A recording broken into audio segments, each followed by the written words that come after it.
네, 안녕하세요. 팡스카이 겨울 캠프에서 가장 똑똑한 구조 헬퍼를 맡고 있는 연세대학교 경영학과 조성혜라고 합니다. 반갑습니다.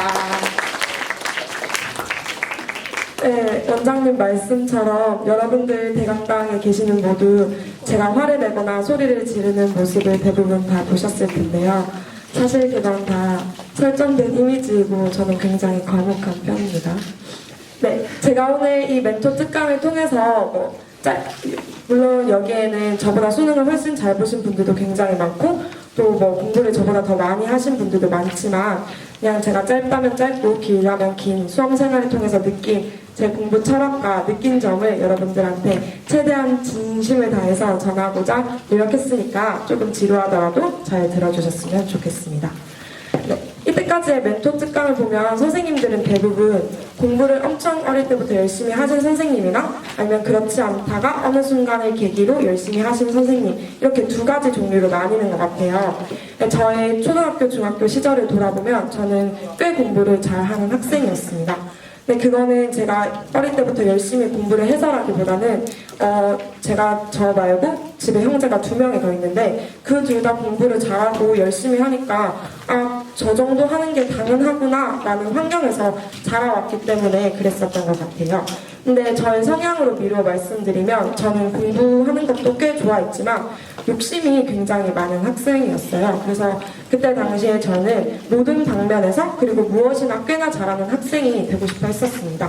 네, 그래서 저는 공부도 어느 정도 열심히 하긴 했지만 공부만 잘하는 학생보다는 공부도 잘하는데 노는 것도 잘 놀고 다른 것도 잘하는 그런 약간 멀티플레이어 같은 학생이 되고 싶었어요. 네, 그래서 공부도 어느 정도 열심히 하긴 했지만 공부밖에 모르고 공부만 엄청 잘하는 그냥 피 터지게 노력하는 친구들이 그때 당시에 저한테는 굉장히 멋이 없어 보이더라고요. 그래서 저는 항상 적당히 공부를 하는데 특화가 되어 있었고 그때 당시에 제가 반에서 한 3등 정도를 했는데 그렇게 못하거나 엄청 잘하진 않지만 제가 지금 다니고 있는 학교에 비해서 그렇게 못한 등수는 아니잖아요. 그래서 항상 그 정도의 등수에서 만족하면서 살아왔기 때문에 성적이 항상 비슷했어요. 3년 내내. 그때 당시에 저랑 같은 반이었던 친구들이 3년 내내 같은 반이었던 친구들이 2명 있었는데 그 친구들이 항상 1등하고 2등을 했었거든요. 네, 여담이지만 그 친구들은 모두 서울대를 갔었습니다. 네, 아무튼 저는 최선을 다하지는 않았지만 적당히 요령을 피우면서 무언가를 해내는 데에는 굉장히 특화된 학생이었습니다.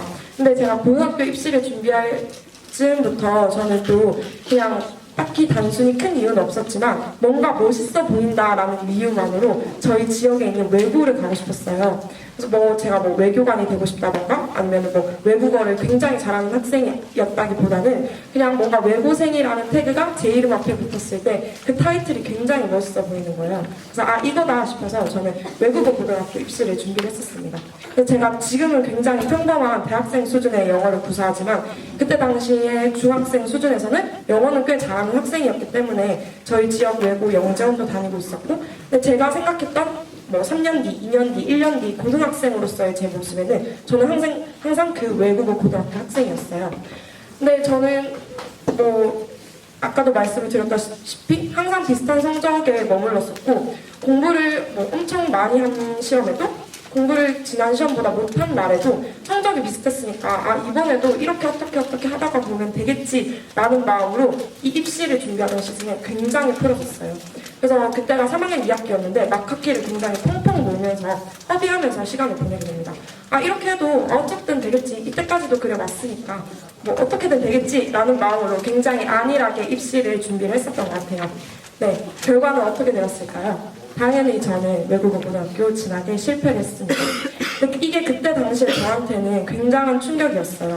저는 아주 어렸을 때부터 초등학교 6학년, 중학교 1학년 굉장히 어린 시절부터 저의 고등학교의 모습은 그 외국어 고등학교를 진학하고 다니고 있는 학생으로서 인식을 했었기 때문에 그래서 굉장히 괴롭더라고요. 그냥 단순히 제가 실패를 했기 때문에 괴로웠던 게 아니라 그래도 마지막에 조금만 더 공부할 걸. 마지막 내신 좀만 더 챙길 걸. 영어 공부 조금만 더 할 걸. 이라는 일종의 희망 고문이 굉장히 저를 괴롭게 만들었어요. 그때 제가 절실하게 느꼈던 것이 바로 이겁니다. 제 제목이죠. 실패는 고통스럽다. 그러나 최선을 다하지 않았음을 깨닫는 것은 더욱 고통스럽다. 네, 뭐든 적당히 해서 얻을 수 있는 결과에는 한계가 있다는 걸 그때 굉장히 뼈저리게 깨닫게 됩니다.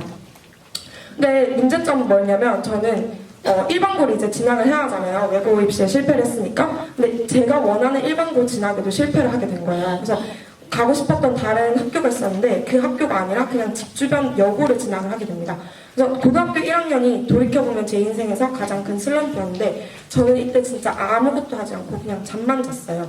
어느 정도로 많이 잠을 잤냐면 저희 학교가 7시부터 6시에 석식을 먹고 7시부터 11시까지가 자습 시간이었거든요. 그럼 저는 6시 수업 시간에도 당연히 잤죠. 당연히 잠을 자다가 6시에 종 치면 학생들 막 밥 먹으러 갈 거 아니에요. 근데 전 밥도 거르고 자습실로 올라가서 그냥 자습실 책상에서 잠에 들기 시작했어요. 잠에 들기 시작해서 단 한 번도 깨지 않고 자다가 어떤 날에는 눈을 이렇게 떠보니까 세상이 깜깜한 거예요. 알고 보니까 11시가 끝나서 학생들 자습실 불 끄고 집 갔는데 저는 애들이 막 짐 챙기고 나가고 뭐 어머님들 오시고 그 소리들 하나도 못 듣고 그냥 엎드려서 잠만 잔 거죠. 그냥 하고 싶은 것도 없었고 그냥 그때 당시에 저를 생각하면 뭐 색깔로 비유하자면 굉장히 회색이라고 말할 정도로 아무것도 하지 않고 1년을 그렇게 허비하게 됩니다.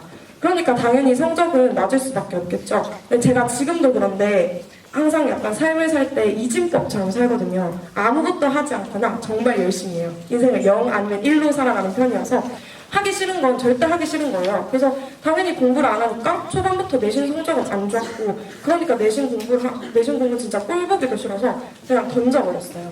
그래서 제가 그때 당시에 뭐 생물, 물리 이런 기타 과목이라고 해야 하나요? 저는 문과였으니까 그런 과학 탐구 과목들은 5등급, 6등급, 뭐 일본어도 6등급 정도였고 주요 과목으로 말씀드리면 수학 같은 경우에는 제가 한 1학년 때는 140등, 150등 이 정도 했던 것 같아요. 근데 뭐 저희 학교가 한 350명이 정원이었는데 그래도 절반 이상 등수에 들지 않았나요? 라고 생각하시는 분들도 계신데 제가 다니던 학교는 4년제 대학교를 진학한 학생들이 절반이 안 됐어요. 그러니까 절반은 4년제 대학교를 진학을 하고 나머지 절반은 대학을 가지 않거나 전문대를 진학을 했습니다. 그런데 그런 학교에서도 제가 수학 점수가 140에서 150등이었으니까 대학을 가는 학생들 중에서는 굉장히 하위권의 점수였던 거죠. 네, 그렇게 1년을 보내고 제 고등학교 1학년 시절 생각하면 저는 지금 아무것도 떠오르지 않아요. 그래서 저는 가끔씩 여러분들 중에 이제 중학교 3학년이나 예비 고1 학생들이 손들고 수학 질문할 때 원방정식, 직선의 방정식 이런 거 질문하시면 굉장히 심장이 뜁니다. 왜냐면 정말 기억이 나지 않기 때문에. 네, 그래서 1학년을 그렇게 허비하듯이 보내고 2학년 때는 공부를 그래도 조금 해야겠다 해서 진도를 맞출 정도로는 공부를 했어요. 근데 이때도 공부보다는 공부 외적인 것에 관심이 굉장히 많았기 때문에 그냥 학교 시험을 따라가는 수준에 불과했고 그냥 제가 고등학교 때 굉장히 좋아하는 게 프로야구를 보는 거였는데 그래서 학교 중간에 이제 나가서 프로야구 그 경기장 가서 야구 관람하고 그런 식으로 공부보다는 공부 외적인 것을 즐기면서 하고 싶은 걸 다 제가 하기 싫은 건 안 하고 하고 싶은 걸 하면서 살았던 그런 고등학생이었던 것 같아요. 네, 이런 제가 다시 공부를 시작했던 계기는 뭐 집이 지방인 분들은 굉장히 공감을 하실 텐데 저는 서울이 꼭 가고 싶었어요. 물론 제가 살고 있었던 대구광역시도 굉장히 큰 도시이긴 하지만 그래도 한 번 태어나서 인생 사는 거 막 시내, 동성로 이런 곳이 아니라 신촌, 이대, 이태원 이런 곳에도 놀고 싶은 거예요. 잠실 경기장 가서 큰 곳에서 야구도 보고 싶고 광화문도 가보고 싶었어요. 근데 저희 집 부모님께서 가지셨던 철학이 제가 아주 어렸을 때부터 집에 형제가 3명인데 모두를 밀어줄 수는 없다. 그냥 스카이를 갈 정도, 의대를 진학할 정도가 아니면 그냥 대구에서 적당히 학교를 졸업해라 이런 식으로 저희한테 교육을 하셨기 때문에 근데 그때 당시에 제 성적은 당연히 스카이를 갈 수 있는 수준이 아니니까 서울을 갈 각이 전혀 보이지 않았던 거예요. 그리고 두 번째로 저는 독립심이 좀 되게 강한 편인데 부모님한테 저 자신을 하나의 독립체로서 인정받는 방법이 좋은 대학에 가는 거라고 생각을 했어요. 그리고 마지막으로 저는 연대, 고대, 서울대 그 학교 재학생만이 가질 수 있는 그 특유의 소속감이 너무너무 가지고 싶었어요. 그 마음을 먹고 공부를 해야겠다라고 생각을 했던 게 고등학교 2학년 11월쯤이었는데 당연히 그 전에 공부를 거의 안 했으니까 뭐 한다고 해도 야자 시간에 잠깐 이렇게 하는 수준이었으니까 제 집중력이 굉장히 나빴어서 제가 이제 2학년 때 마음을 먹고 한번 독서실에 가서 하루 종일 공부를 해본 적이 있었거든요. 그때 뭐 15시간 정도를 독서실에 있었는데 그 15시간 동안 제가 순수하게 공부에 집중했던 시간은 38분이었어요. 안 믿기죠? 근데 진짜요. 제가 스탑워치를 재면서 공부를 했거든요. 진짜 38분. 너무 충격적이어서 제가 아직 그 숫자도 기억을 하고 있습니다. 그래서 답이 너무 없으니까 이제 어떻게 할까 생각을 하다가 제가 기숙학원 캠프, 여러분들이 지금 다니고 계시는 팡스카이 캠프와 같은 기숙학원 캠프를 가게 됩니다.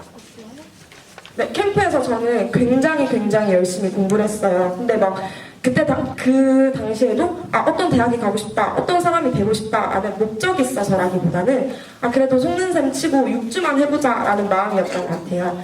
저는 그때 수학 실력이 정말 별로 좋지 못했던 터라서 선생님이 앞에서 수업을 하시면 그 방법도 이해가 안 가고 그 문제도 아직 다 숙지를 못했는데 저희 반에 있던 다른 학생들은 선생님 이거 저 다른 방법으로도 풀 수 있지 않나요? 이 방법으로도 풀어주세요. 이런 식으로 막 질문을 하는 거예요. 그걸 견디기가 저는 정말 괴로웠어요.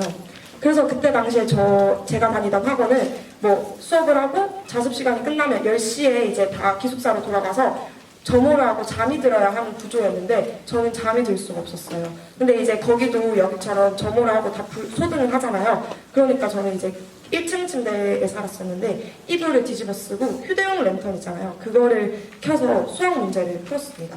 근데 저는 정말 지금도 그렇고 그렇게 학구적인 사람이 아니에요. 근데 그때 당시에는 제가 처한 상황이 너무 답이 없고 그냥 그 학생들과의 저의 상황이 너무 비교되고 스카이를 가고 싶다 이 생각밖에 안 드니까 그걸 하게 되더라고요.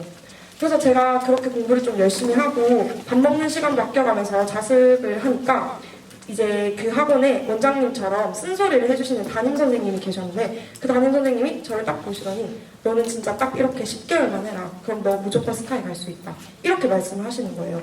근데 그 선생님이 제 모의고사 성적도 제대로 모르셨거든요. 근데 그냥 제가 공부를 열심히 하는 그 단편적인 모습만 보고 이렇게 10개월만 하면 스카이 갈 수 있다. 이렇게 말씀하셨어요. 그래서 저는 그 말을 듣고 고3 1년 동안 굉장히 열심히 공부를 하게 됩니다. 이제 제가 어떻게 공부를 했는지를 고3 생활을 말씀을 드리자면 일단 저는 제가 만든 플래너를 썼어요. 잘 안 보이실 수도 있겠지만 이 플래너는 1시간 단위로 제가 공부한 내용을 기록을 했습니다.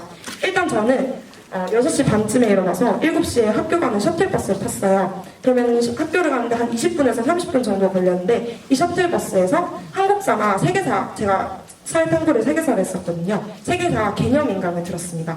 근데 이제 이게 뭐 딱히 공부를 하기 위해서 뭔가를 배우기 위해서라기보다는 아침에 일어나면 굉장히 졸린 상태이기 때문에 뇌를 깨워야 하잖아요. 근데 뭐 제가 혼자 온전히 집중을 해야 하는 공부보다는 선생님이 설명해주는 걸 들으면서 그런 좀 시각적인 매체를 활용해서 뇌를 깨우고자 그렇게 했습니다. 학교에 도착하면 7시 30분 정도였거든요. 그러면 바로 자습실로 가서 10분에서 15분 정도 구문독해 공부를 하고 교실에 올라가서 하루 일과를 시작을 했었어요. 아침 시간이나 점심 시간에는 사회탐구 개념 강의를 들었었고 쉬는 시간 같은 경우에는 10분이잖아요. 그 10분 동안 제가 목표를 정해놓고 영어 단어를 외웠습니다. 이렇게 했던 이유는 이제 쉬는 시간은 짧다 보니까 고도의 집중을 요하는 공부보다는 짧게 하고 끊을 수 있는 단어 공부가 적합하다라고 생각을 했기 때문이에요. 그래서 그 나머지 시간들 있죠. 보충 시간, 야자 시간, 기타 등등의 시간에는 저는 수학 공부를 하는데 모두 투자를 했었습니다. 야자가 끝나고 집에 가면 11시 반 정도였는데 저는 바로 집을 가지 않고 독서실을 가서 한 2시간 동안 국어 문학이나 영어 지문 공부를 했었어요. 제가 6시 반에 일어난다고 했잖아요. 잠이 드는 시간은 2시 반이었으니까 저는 항상 수면 부족에 시달렸어요. 고등학교 1학년 때 얼마나 잠을 많이 잤는지 제가 얘기를 했듯이 잠이 워낙 많은 학생이었는데 그렇게 이제 잠을 줄여가면서 공부를 하다 보니까 저는 늘 수면 부족에 시달렸는데 이때 제가 세웠던 철칙이 절대 앉아서는 졸지 않는다예요. 그래서 저는 거의 늘 그 키높이 책장 있죠? 거기에서 제 짐을 갖다 놓고 공부를 했었고 이게 너무 내성이 생기니까 나중에는 서서도 졸게 되거든요. 그럼 저는 이제 뭐 잠깐 쪽잠을 자는 경우도 있었는데 쪽잠을 편한 자세에서 자면 절대 못 일어나요. 그래서 알람을 맞춰놓고 화장실에 가서 잔다든지 이런 식의 방법으로 잠을 깨우고자 노력을 진짜 많이 했었고 제가 거의 대부분 활용했던 방법은 커피였는데 지금도 저는 굉장히 카페인 중독이거든요. 근데 이때 당시에는 커피에 굉장히 의존을 했었어서 그냥 커피를 마실 때 막 이제 뉴요커처럼 아메리카노 한 잔 이렇게 마시는 게 아니라 얼음에 진짜 잔뜩 넣은 텀블러에 커피를 한 3개 정도 탔어요. 기본으로 3개를 타고 그걸 한 번에 마셨어요. 아침에 한 번, 점심에 한 번, 저녁에 한 번. 그럼 거의 커피를 하루에 10개 정도 마시게 되는 거죠. 그런 식으로 커피에 의존해서 잠을 깨우려고 했는데 이게 나중에는 그냥 커피로도 이제 제 잠이 커피에 카페인이 이기는 수준까지 다다르니까 제가 막 커피 가루를 그냥 통째로 씹어먹고 공부를 한 적도 있었거든요. 이 방법은 제가 한 수능이 200일 정도 남았을 때 진짜 너무 답이 없어서 과학적인 방법으로 시도를 한 거니까 여러분들은 절대 따라하면 안 되고 그냥 제가 이 말씀을 드리는 이유는 그 정도로 너무 절박하게 공부를 했었습니다. 네, 결과론적인 얘기를 하자면 저는 이제 내신은 당연히 망했으니까 학생부 종합 원서는 못 썼어요. 못 썼고 6개를 다 논술을 썼었고 이제 수능 점수가 굉장히 중요한 상태였는데 수능을 딱 보고 집에 와서 채점을 하는데 국영수, 사회탐구 4과목을 굉장히 잘 본 거예요. 그래서 아 이거면 된다. 아 올해 대학을 갈 수 있다. 이렇게 신나게 이제 채점을 하다가 마지막 과목을 매겼는데 그 앞에 4과목에서 틀린 개수보다 마지막 과목에서 더 틀렸어요. 진짜 망한 거죠. 왜냐면 문과는 한 과목이라도 망하면 정시로 대학을 가기가 굉장히 어렵거든요. 여러분 생각에 올 1등급이면 그래도 스카이 갈 수 있지 않을까 생각을 하시겠지만 올 1등급이라도 어떤 과목을 몇 점짜리를 틀렸느냐에 따라서 어떤 사람은 서울대를 갈 수도 있고 어떤 사람은 중앙대도 못 가는 성적이 될 수가 있었어요. 근데 너무 괴로운 거예요. 그냥 딱 그 수능 성적만으로는 제가 원하던 스카이 진학이 불투명해진 상태니까 집에서 재수는 안 된다고 했는데 저는 몰래라도 재수를 하거나 반수를 할 생각이었어요. 그래서 고3이 끝나면 이제 학교에서 다 같이 창문 밖으로 고3 때 공부했던 책을 던지거든요. 그래서 커다란 집게차가 와서 그 책을 집어가요. 그럼 애들이 다 해방감을 느끼면서 막 소리를 지르면서 책을 던지는데 저는 막 책 정리하면서 아 이거는 재수할 때 볼 수도 있으니까 이러면서 몇 개 집어넣고 진짜 공부 안 할 것만 던지고 그냥 수능이 끝나도 수능이 끝나지 않은 기분? 근데 그리고 무엇보다도 제가 앞에서 설명했듯이 그래도 열심히 했다고 생각했는데 돌이켜보니까 열심히 안 한 순간들이 떠오르고 아 조금만 더 열심히 할걸. 마지막 수능 연기됐을 때 일주일 그때 진짜 박장 열심히 할걸. 뭔가 했으면 상황이 바뀌었을 수도 있었을 것 같다라는 그 일종의 희망 고민이 저를 굉장히 힘들게 만들었어요. 근데 저는 다행히 제가 원서를 논술 전형을 썼다고 했잖아요. 근데 그때 논술이 6개를 썼었는데 나머지는 이제 제가 뭐 논술을 보러 가지 않은 학교들도 있지만 여튼 나머지는 제가 다 떨어졌지만 지금 제가 다니고 있는 연세대학교 경영학과에 경쟁률이 높아서 별로 기대를 하지 않고 있다가 우연히 운 좋게 합격을 하게 되어서 재학을 하게 되었습니다. 이렇게 해서 저희 수험생활에 대해서 전반적으로 소개를 해드렸는데 이렇게 들으면 제가 매일매일 열심히 항상 최선을 다해서 공부한 것 같잖아요. 근데 저는 사실 중간중간에 슬럼프도 굉장히 많았어요. 그래서 아까 제가 말씀했다시피 캠프 이후에 열심히 공부를 했다라고 생각을 해서 기대를 가지고 고3 3월 모의고사를 봤는데 2학년 학기말 모의고사보다 성적이 더 떨어진 거예요. 그래서 좌절을 하고 나는 해도 안 되는 건가? 이렇게 절망을 했었던 시기도 있지만 제가 이제 돌이켜서 끝났으니까 여러분들한테 말을 하자면 여러분들이 지금 이렇게 3주 또는 6주 이렇게 바짝 공부한다고 해서 성적이 절대 오르지 않아요. 그럼에도 불구하고 이제 제가 여러분들한테 이 캠프에서 열심히 공부해라 이렇게 말을 하는 이유는 그리고 또 제가 이제 어떻게 공부했는지 어떻게 독하게 공부를 했는지 앞서 말했듯이 커피 가루를 마시고 휴대용 랜턴으로 공부를 했던 제 경험을 말씀드리는 이유는 여러분들한테 절대 앞으로 14시간 동안 매일매일 그렇게 공부하라는 전달하기 위함이 아니에요. 그런데 여러분들이 어떤 무언가에 지금 여러분들에게는 공부겠죠? 그 공부에 나 진짜 열심히 했다. 나 공부 진짜 미쳤다라는 소리를 들을 만큼 열심히 했다라는 평가를 내릴 수 있을 정도로 뭔가에 몰두하는 시간을 꼭 가지셨으면 좋겠어요. 그런 경험과 시간은 당장에 여러분 눈앞에 있는 내신이나 수능 점수가 아닐지라도 여러분 인생에 있어서 꼭 훌륭한 자산으로 발휘하는 날이 올 거라고 저는 진짜 확신해서 말씀드릴 수 있습니다. 네, 제가 마지막으로 수험생활을 통해서 깨달았던 여러 가지 이제 깨달음을 소개하면서 끝내보고자 해요. 네, 이건 제가 공부를 했었을 때 썼던 자료들이고, 네, 이건 제가 당시 합격을 했을 때 받았던 합격 확인서예요. 네, 일단 첫 번째로 최선을 다해서 공부를 하셨으면 좋겠어요. 어떤 사람이 어떤 대학을 갈지는 그 사람의 현재 성적이 아니라 그 사람이 하루 일과가 결정을 한다고 저는 생각을 해요. 서울대를 갈 수 있는 사람은 서울대생처럼 하루를 보내고 연고대를 갈 수 있는 사람은 연고대생의 하루를 보냅니다. 그러니까 여러분들도 공부를 마치고 11시 30분에 방으로 돌아갈 때 항상 스스로에게 물어보세요. 아, 나는 내가 가고 싶어하는 목표 대학의 학생처럼 오늘 하루 일과를 보냈는가? 만약 그 대답에 아니요 라던가 아니면 대답을 제대로 할 수 없다면 그 다음날부터 당장 최선을 다해서 최대한 열심히 공부하세요. 여러분들에게 그때 열심히 공부했다면 뭔가 달라지지 않았을까? 라는 스스로에게 희망 고문을 할 수 있을 만한 나태함을 용인하지 않으셨으면 좋겠습니다. 네, 두 번째로는 꾸준히 그리고 길게 공부하셨으면 좋겠습니다. 여러분 혹시 다이어트 해보신 분 계신가요? 네, 저는 성인이 되고 나서 진짜 수없이 수많은 방법으로 다이어트를 시도하고 실패를 했던 사람인데 그때 제가 겪었던 경험을 바탕으로 다이어트와 공부의 평행 이론을 설명해보면 이렇습니다. 네, 오늘 다이어트를 해야겠다라고 마음먹죠. 나 오늘부터 다이어트다 이렇게 마음먹고 오늘 하루 저녁에 진짜 맛있는 음식이 나왔는데 그 음식도 안 먹고 뭐 풀떼기 먹고 고구마 먹고 운동도 열심히 하고 굉장히 힘든 인내의 시간을 견디면서 잠이 듭니다. 잠이 들고 그 다음날 아침에 일어나서 체중계에 올라가요. 체중계에 올라가는데 체중에 변화가 없죠. 그럼 어떻게 생각을 하게 되냐면 나 진짜 해도 안 되나 보다. 나는 원래 살이 잘 찌는 체질이야. 그렇게 열심히 고통스러운 시간을 보냈는데 어차피 체중이 똑같을 거라면 그냥 행복하게 먹어야겠다 라는 생각에서 그날부터 포기하고 그 전날에 받았던 스트레스까지 다 합쳐서 그날부터 열심히 돼지 파티 해가지고 원점으로 몸무게 돌리고 더 찌고 뭐 이런 날의 반복이었으니까 저는 매번 실패를 했었던 것 같은데 여러분이 공부를 하는 습관의 형성에 실패를 하는 이유도 마찬가지예요. 여러분들이 오늘부터 공부해야겠다라고 마음을 먹어서 책을 펴고 열심히 공부를 했어요. 또는 어떤 내신 기간 동안 열심히 공부를 했어요. 그 전보다 분명히 열심히 했는데 성적을 보니까 성적이 크게 변화가 없습니다. 그럼 여러분들 어떻게 생각하세요? 나는 해도 안 된다. 역시 나는 글렀어. 포기해야겠다. 나는 공부랑 맞지 않는다. 이렇게 마음먹고 포기하고 공부를 다시 접었던 경험 분명히 있으시죠? 여러분, 단기간의 노력이 바로 성적 향상으로 직결될 거라고 기대하지 마세요.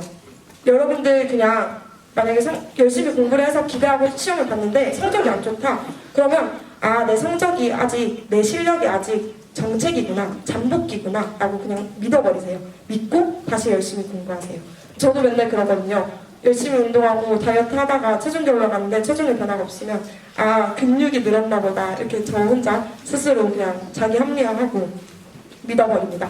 여러분들도 단순간에 그리고 단기간에 그 숫자에 연연하지 말고 꾸준히 길게 공부를 하셨으면 좋겠습니다. 네, 마지막으로 그럼에도 불구하고 공부하셨으면 합니다. 여러분들 지금 굉장히 힘들고 굉장히 정신적으로 지쳐있다는 거 알아요. 아픈 학생들도 많고 우는 학생들도 굉장히 많습니다. 근데 저는 이렇게 생각을 해요. 공부를 하기 좋은 날이 있을까? 공부가 정말 잘 되는 날이 세상에 있기는 할까? 전교 1등이랑 전교 100등을 비교를 했을 때 그 두 친구들한테서 공부를 정말 잘 되는 날 오늘 진짜 수학 문제도 잘 풀리고 뭔가 딱딱 들이맞는 날 있죠. 오늘 진짜 되는 날이다. 그렇게 생각이 드는 날은 1등이나 100등이나 한 달에 얼마 안 돼요. 이틀에서 3일? 똑같습니다. 근데 어떤 학생이 1등이 되고 어떤 학생은 100등이 되느냐는 그 공부 잘 되는 날에 얼마나 집중을 해서 공부를 했느냐가 아니라 공부가 안 되는 나머지 28일, 나머지 한 달을 얼마나 버티었느냐에서 결정된다고 생각을 합니다.